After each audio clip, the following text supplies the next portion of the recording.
کنعان کی سرزمین پر حضرت یعقوب علیہ السلام اپنے خاندان کے ساتھ آباد تھے۔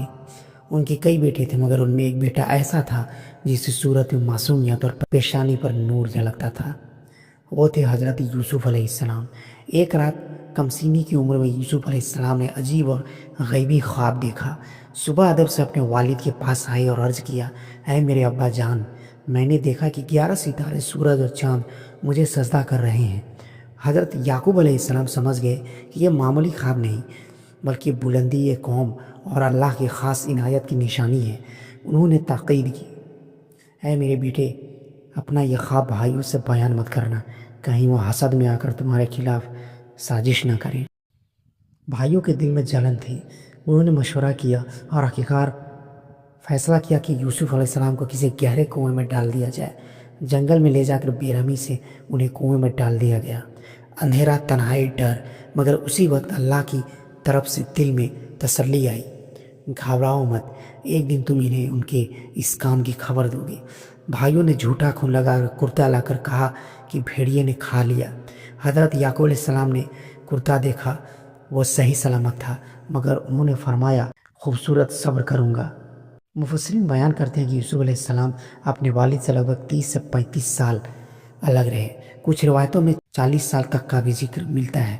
یوسف علیہ السلام تقریباً 7 سے 10 سال کے تھے جب جدا ہوئے۔ ملاقات کے وقت وہ لگ بھگ 40 سال کے قریب تھے۔ کچھ وقت بعد ایک قافلہ پانی بھرنے آیا۔ بالٹی ڈالی تو اس میں ایک نورانی بچہ نکلا۔ انہیں مصر لے جا کر معمولی قیمت پر بیچ دیا گیا۔ مصر کے عزیز یعنی وزیر نے خریدا اور کہا، اسے عزت سے رکھو، شاید یہ ہمیں فائدہ دے۔ جب یوسف علیہ السلام جوان ہوئے تو اللہ نے انہیں بے مثال حسن اور حکمت عطا کی۔ عزیز کی بیوی نے گناہ کی دعوت دی مگر انہوں نے کہا، معاذ اللہ، میں اللہ کی پناہ چاہتا ہوں۔ جھوٹا الزام لگا اور جیل بھیج دیے گئے۔ تقریباً 7 سے 12 سال تک جیل میں رہے۔ وہاں بھی توحید کی دعوت دی اور کئی قیدیوں کی خواب کی تعبیر بتائی۔ ایک رات مصر کے بادشاہ نے بے حد عجیب اور ڈراؤنا خواب دیکھا۔ انہوں نے دیکھا 7 موٹی تازہ گائیں ہری بھری زمین پر کھڑی ہیں۔ اچانک 7 بے حد دبلی، کمزور اور ہڈیوں کا ڈھانچہ بنی گائیں آئی۔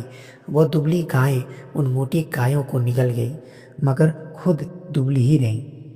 پھر اس نے دیکھا 7 ہری بھری بالیاں یعنی خوشا جس میں بھرے ہوئے گیہوں کے دانے تھے۔ ان کے ساتھ 7 سوکھی، پیلی اور بے جان بالیاں تھیں۔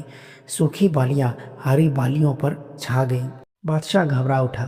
اس نے درباریوں اور کاہنوں کو بلایا۔ سب نے کہا، یہ الجھے ہوئے خواب ہیں۔ تبھی وہی شخص جسے جیل میں یوسف علیہ السلام نے تعبیر بتائی تھی بولا کہ میں ایک قیدی کو جانتا ہوں جو صحیح تعبیر بتا سکتا ہے۔ یوسف علیہ السلام نے فرمایا، 7 سال لگاتار خوشحالی اور بھرپور پیداوار ہوگی۔ اس کے بعد 7 سال سخت قحط آئے گا۔ پھر 1 سال ایسا آئے گا جس میں بارش ہوگی اور لوگ راحت پائیں گے۔ انہوں نے مشورہ دیا کہ اناج کو اس کی بالیوں یعنی خوشوں میں ہی رہنے دیا جائے تاکہ وہ لمبے عرصے تک محفوظ رہے۔ بادشاہ ان کی حکمت سے اتنا متاثر ہوا کہ انہیں ملک کے خزانے کا انچارج بنا دیا۔ قحط کے وقت ان کے بھائی مصر آئے۔ یوسف علیہ السلام نے پہچان لیا مگر انہیں کوئی نہیں پہچانا۔ آخرکار جب سچائی کھلی انہوں نے کہا، میں یوسف ہوں اور یہ میرا بھائی بنیامین ہے۔ بھائی شرمسار ہوئے۔ انہوں نے فرمایا، آج تم پر کوئی ملامت نہیں ہے۔ یعقوب علیہ السلام حضرت یوسف علیہ السلام سے الگ رہنے کے غم میں اتنے روئے کہ ان کی آنکھوں کی روشنی چلی گئی۔ جب یوسف علیہ السلام نے اپنے بھائیوں کے ساتھ اپنا کرتا بھیجا تو کہا، میرا یہ کرتا ابا کے چہرے پر ڈال دینا۔ جب وہ کرتا چہرے پر ڈالا گیا تو اللہ کے حکم سے ان کی آنکھوں کی روشنی واپس آ گئی۔ یہ کوئی جادو نہیں تھا بلکہ اللہ کی کرامت اور نبی کی برکت تھی۔ قرآن میں بیان ہے کہ انہوں نے پہلے ہی کہہ دیا تھا، میں یوسف کی خوشبو پا رہا ہوں۔ قریب 30 سے 35 سال بعد ملاقات ہوئی۔ یوسف علیہ السلام نے والد کو تخت پر بٹھایا۔ سب احترام میں جھک گئے۔ بچپن کا خواب پورا ہوا۔ 11 ستارے، سورج اور چاند۔